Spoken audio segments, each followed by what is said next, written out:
What's up? This is your Captain Icetitan 123 here with another Icetitan Reads Bleach fanfiction. The Mice Will Play Part 11. Now, this is where the actual chapter numbers they get a little skewed. She has this chapter as chapter 10, but the site has it as chapter 12. The chapter the site has as actually chapter 12 is the intermission, which is also the glossary, where she has all the words used within the context. Well, all of the Japanese and the Irish words there, and actual meaning and translation. So yeah. Plus, also, as I actually said in the last video for this, for the rest of the fanfiction, it will be in Siani's point of view, because in this chapter she leaves to go back to her home. But let's get into this chapter. I'd managed to get to the opening and the letter. I was only down 2 rungs when I saw him pass through the Senkaimon. I was too late. I pulled myself back up and into the hallway. Stumbled into the wall. I felt my knees buckle and I slid down to the floor. My tears hadn't stopped since he pulled away from me. It wasn't then supposed to be this way. None of this was supposed to happen. I should not have strayed. I was to contact them, make an official inquiry for the Kamhile. See if diplomatic exchange was possible to return. But I had done none of those things. I lingered. I had inserted myself into the Moors and management, making both Spiel and Serite protocols. I had made attachments. I'd made questionable decisions and arrangements. I had fallen in love. And now, because of one attack, all of that was lost forever. I would have to return and face the consequences of both the remnants of this beast within me and for completely disregarding the parameters of my assignment. I slammed my head backwards into the wall. Of course, I was when Hara reappeared. He gazed at me a moment before speaking. You should have told him. An unfamiliar but welcome wage surged through me before he'd taken 2 steps. My hands wrapped around his ankles and yanked him to the floor. I never left my spoiled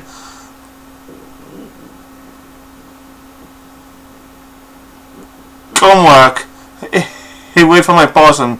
I slid it from my back, and I had it drawn and the blade at his throat in an instant.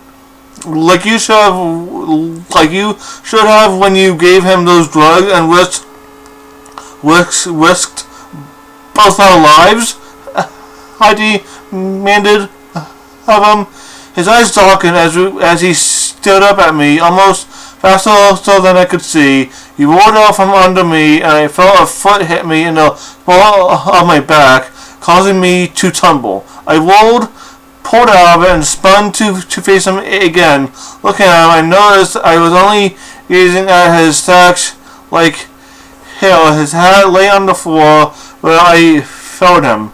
Neither of us moved as he looked me over. I don't think you want to do this, he stated. I really don't want to do this. All this effort wasn't expended just to have to put you back together a second time. I clenched my teeth and tightened my grip on the sword hilt. Actually, I did, but he was correct. I was sure he knew what my honey neonac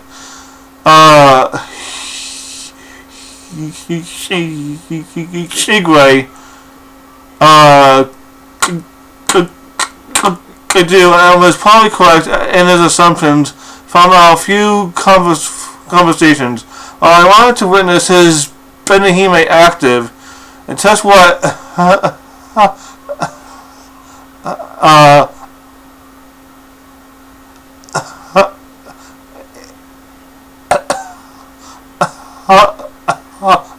Hane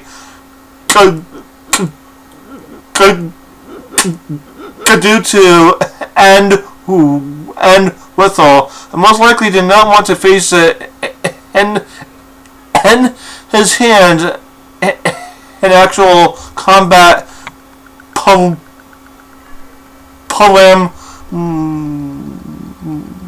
widows. Though some of the anger I was feeling was aimed at him, the rest of it was all mine. I put my sword away, picked up his hat, and tossed it at him. I sighed heavily. He made a non-committal sound and started to walk down the hallway again. I waited until he was a few feet away from me before speaking the words I had been holding for a very long time. We need to talk, Cheech and I. Where are you running off to hide at this time, Mullen? Alright, that's where I'm gonna stop for right now. She basically, well, she always refers to Kisuke as Mullen, because Kisuke, he's pulling these strings on Ichigo, mostly. Because, of course, she also refers to Ichigo as Arthur. So, yeah.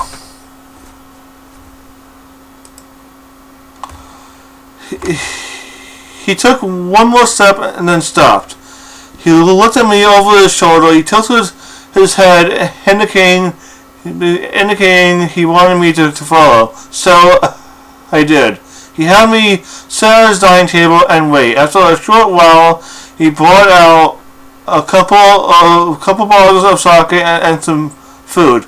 I didn't take my eyes off him as he poured the liquid into 2 cups. I didn't touch mine until he'd sipped at his. I looked at the cup he put in front of me and nodded at him and then drained it. Suspicious, Shisabi, he asked, after what you poured on Renji? You're damn right, I replied. That's why I never fully trust the man sitting across from me. He cracked a slight grin. Fair enough. He paused to refill our cups. There wasn't time. Once I knew what it was up to and how far it had to have progressed, I used the means I had at the time. It worked, didn't it? It was reckless. We were out of options, and he was desperate. I emptied my second cup and sighed. The alcohol slipping into my blood too quickly in my semi-human state had me nearly crying again. Not here, not in front of him. I'm sure he was. All I could see in my mind was the void that grew in an instant between Wenji and I. A vacant expression in his eyes as he turned away from me. There had simply been nothing. It would haunt me forever, I'm sure. I let my head fall into my hand and rubbed my eyes a little. I could feel a headache starting to build. You should have let Hoodoo replace the bandages. Not sure how wise it is to let it see too much of the world through your eyes. I assume the seal is holding. I started again and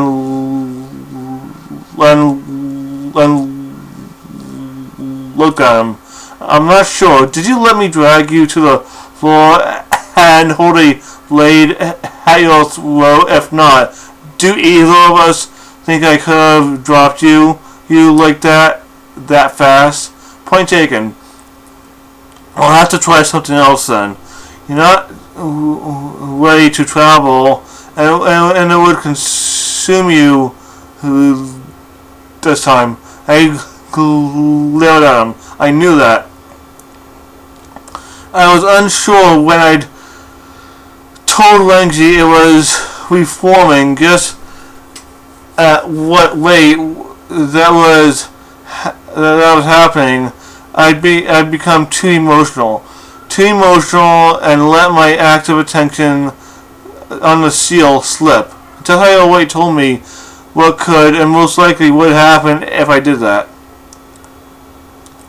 I fed this monster within me exactly what it wanted. Somehow, even in its near-dissolved state, it had overtaken me.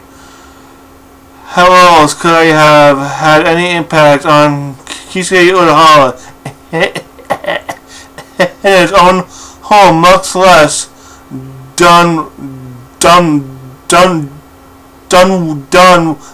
what I had? I grabbed the sake and poured another cup. You really don't know what this is, do you? He gave me an odd look before having a third cup himself. Yes and no. It's most definitely is a hollow, but it's been modified. It is behaving in a manner I have never experienced. It concerns me. It wasn't just horrifying you. I know. I shuddered. I knew fully well what it had been doing to me. I could feel it, see it, and hear it. And like when it had taunted Heibai in my head, it had taken no end of glee once it weakened me in doing the same. While it couldn't reach me, it could still communicate, even though I purposely left it one-sided. The taunt had only been so I would lead it to me where I'd been able to hide in my own mind, and I would reveal to no one why that had succeeded. What it's been doing, how its behaviors kept but one thought in my mind. The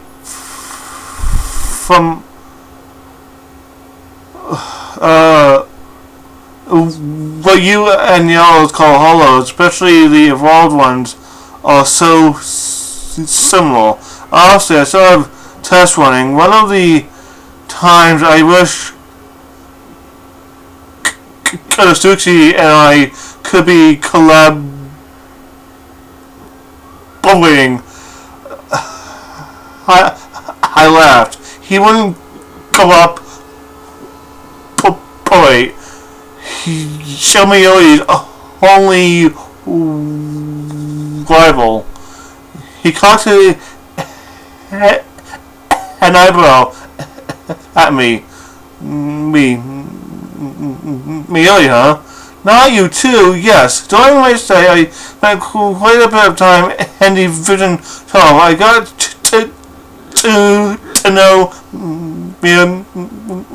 Miyori about as well as anyone can.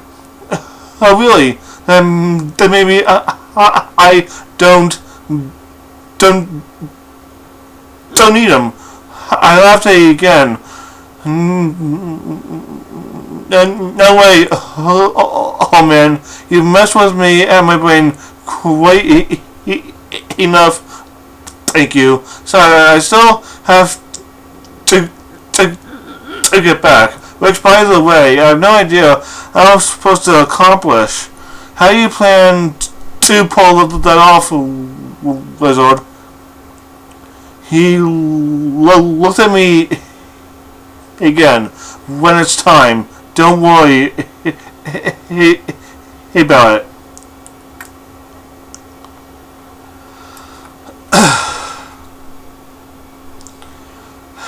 I decided that was the first thing he said that made sense at the time. Don't worry about it. For a few hours, a sheer moment, not to worry about it, I applied myself fully to that idea and knocked off most of the second bottle of sake by myself and ate some. When it finally felt like the room was tilting, I decided to go lay down. Wordlessly, Hulu came in and reapplied the bandages across my eyes, and I was far too drunk to protest in any way. Besides, he said I'd most likely instructed her to do it, no matter what, which in my state would have ended with me bruised in a few unpleasant locations. I was going to regret drinking this much, but right now I just didn't care. Bandages over my eyes helped block out the light, and I was able to sink into sleep. Once the dreams began, I realized quite painfully I should have remained awake and sober, but it was far too late. The dreams started innocent enough.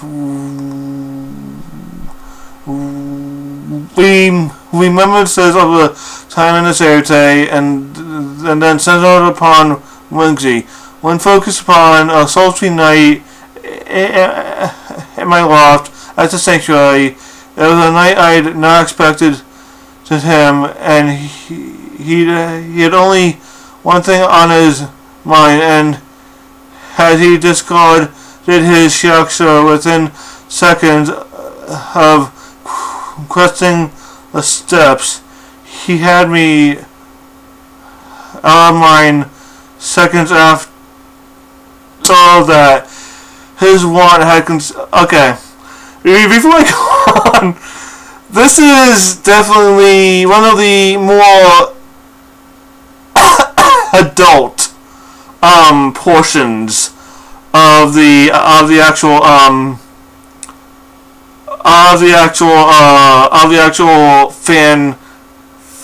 actual fan fiction. His want had consumed him, and his kisses were hard and furious. I gasped when his teeth bit into my shoulder, but Hall struck when they did not stop. Even when I cried out in pain, the wound became deeper until I hung and felt the tearing out of a chunk of my flesh, and the blood started pouring down my chest and back. I screamed and moved toward the bed where my splayed Cormac rested in a corner. I managed to take it in my hand, fling the sheet across the room. A bite in my right shoulder weakened my grip, but I woke her into Shikai. What stood before me was not my windsock. Its flesh was tingled a pale shade of red with gathered red streaks. It was laughing. A harsh guttural sound that pierced my ears, that spoke a voice. Its voice, a distorted, hideous mockery of Rengi's. Not so simple, is it? You're never getting rid of me. I'm in here rooted, a part of your forever. So basically, she was remembering a night her and Rengi spent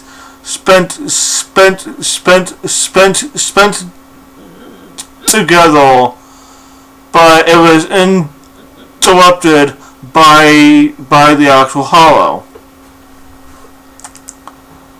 I felt something touch my head. I awoke screaming, trying to both retreat and smack away wherever it was. I was flattened onto my back, and awareness slammed into me like a bucket of cold water. I was still in Hura's shelter. I couldn't move and discovered I was being held down. Next thing I was aware of was my hands were heavily bound. I managed to sleep off enough and look around with just my eyes. People wall next to me was in tatters and splinters. I could sense my eyes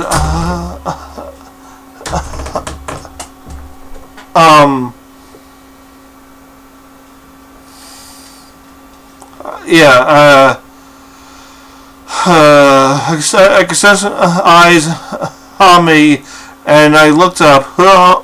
Her knelt next to me and was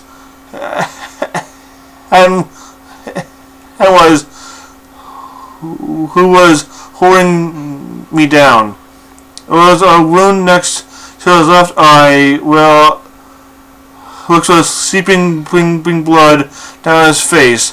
As I was nearby, I could tell he was in the process of enacting Keto I assumed was intended for me. Last thing I noticed was fresh bandages that had been placed were gone.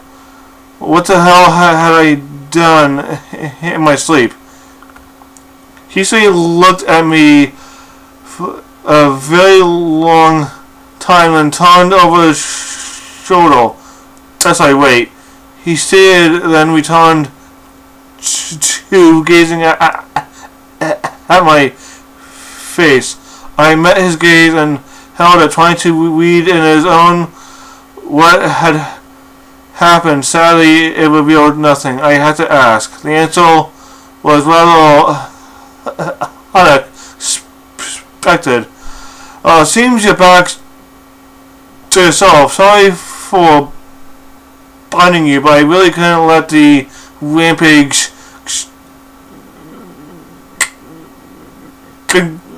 continue. It's bad for business, you know. I laughed like I hadn't, and I couldn't remember how long. The man was completely unbalanced. But if what I now suspected had happened, I couldn't blame him at all. Fortunate to be in the presence of the two men who could reasonably handle such a situation. It was that thing again. wasn't it? I asked as I managed to quiet my laughter. He nodded. You were asleep for almost 2 full days. Then this morning, when I came to check on you, the wolves were already on their way down. I turned my head from him. I'm sorry, was all I could manage to say. I knew it truly had not been my fault, but at the same time, I had done this to both his home and his person. I felt him release my hand, and he looked at me again, and he shook his head. It could have been worse. Shows you're still fighting as hard as you have been. I've underestimated this thing. You were dreaming of a bribe, weren't you? I nodded understanding, and it knows my weakest aspects. As twice now I swayed and used those emotions against me, and to strengthen itself. I thought what Renji and I accomplished would have caused it to take much longer to be able to do anything. Seems I underestimated it as well. I was honestly hoping you'd be more recovered when I sent you away, but it seems we have no choice. Felt the chills then I couldn't stop them. I made a horrible mess of things here for everyone, myself included. Looked at him in the eyes again. The really sick irony here the day this thing attacked me. I was going to tell him I'd decided to stay if the Gote would have me. Damn the consequences. He closed his eyes for a moment. Stolen time, something I know too well. Can you stand? I think I've altered the passage enough that you can pass safely through to your spiel, preventing any need for conventional human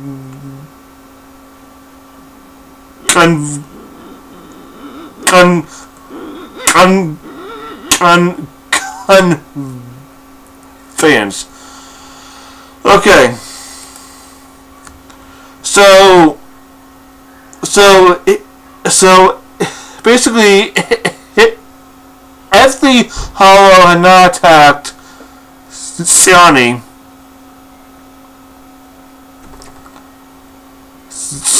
she was going to tell Renji that she was going to stay in the Icetitan. She was going to actually join the Gote as if they would actually have her, and she would be able to stay with Renji. But seeing as how that thing attacked, and being what that Hollow is, and basically what it does, and being that what it does, you know, it basically replicates itself from the thing that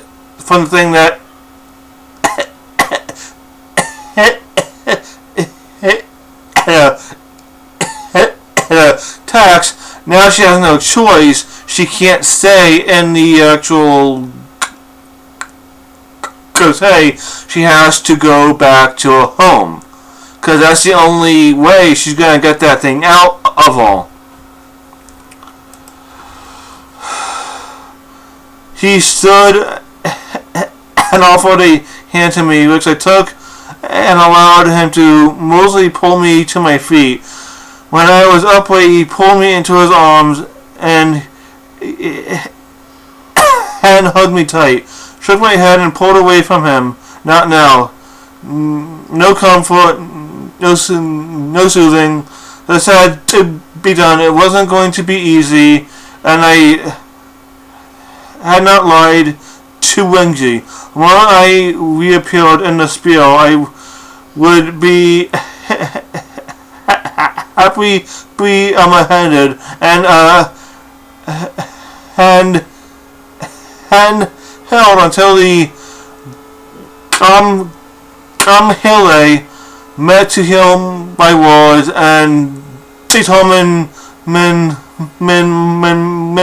fate. I looked into Ha's eyes and sighed. Best to just get it done.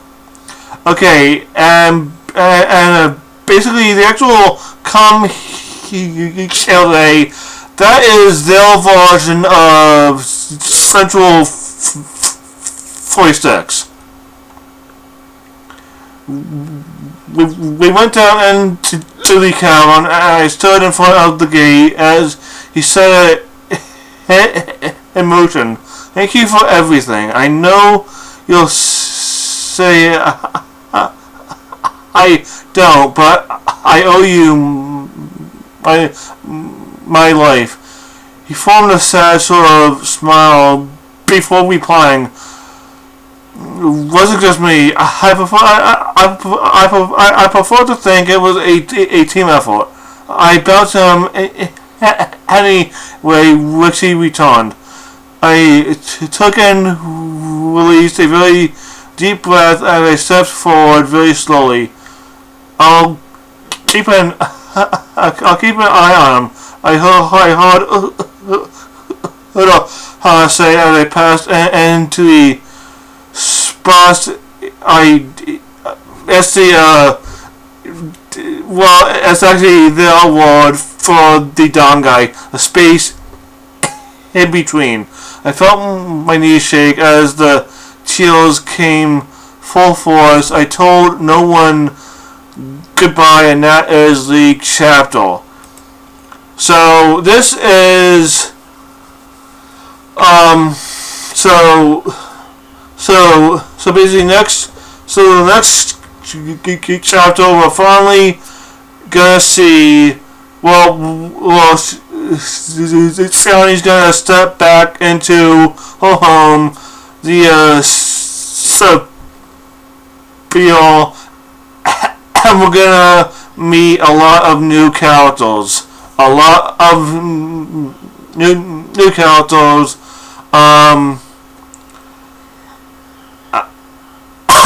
I honestly wish I had some editing software so I could actually show some actual visual representation what the actual spiel is supposed to actually look like, but it's pretty much just a actual village. That's essentially what it is. It's not as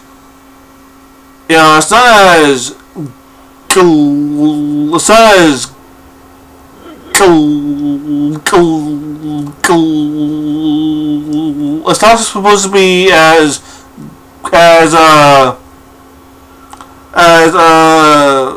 I'm a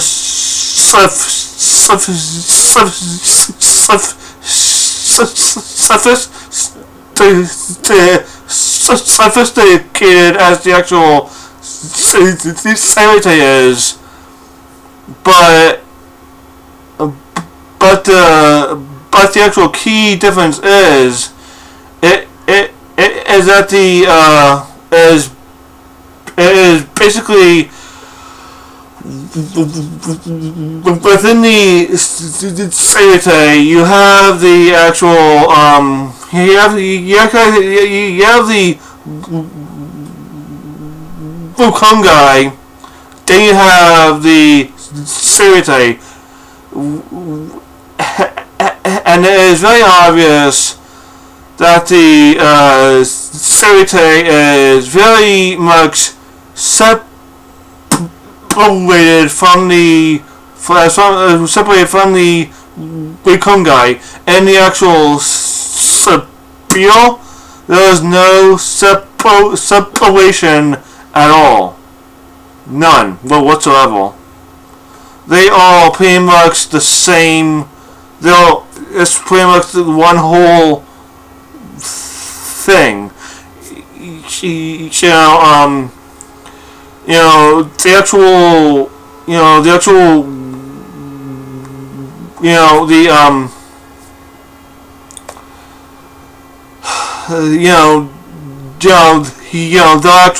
their version of Shinigami. They actually protect the actual village plus the actual villagers from any and all hollow attacks. You of course have a different word for it, but yeah, this chapter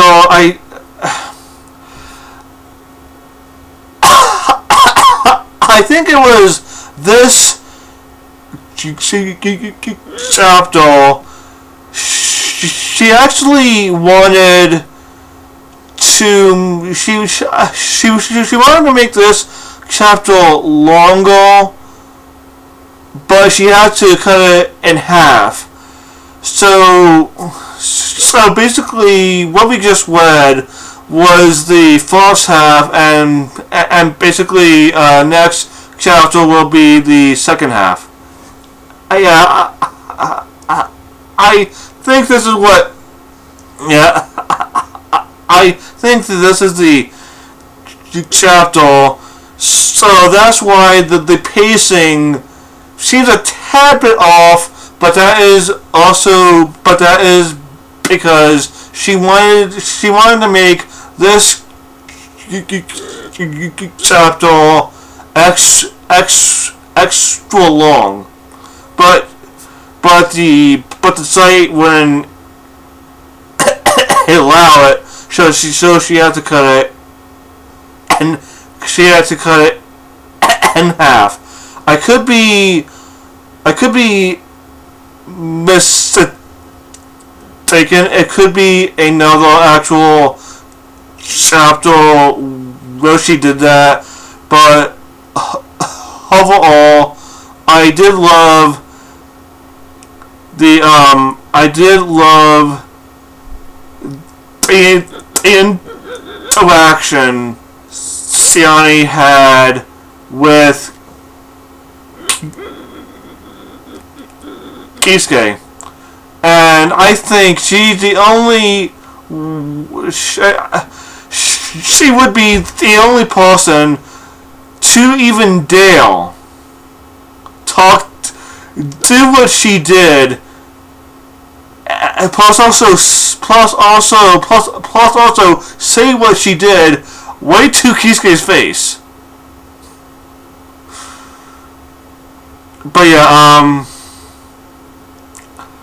overall, this was a good chapter. Like I said, the actual pacing did fall off, kind of, but that is because I actually think this was the chapter that had to be cut in half, because she made it extra long.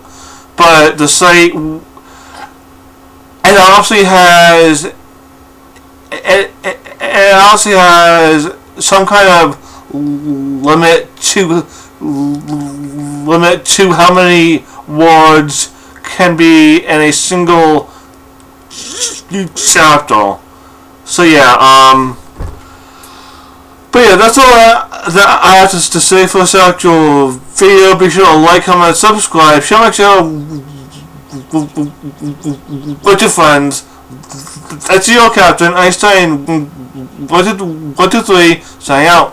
Peace.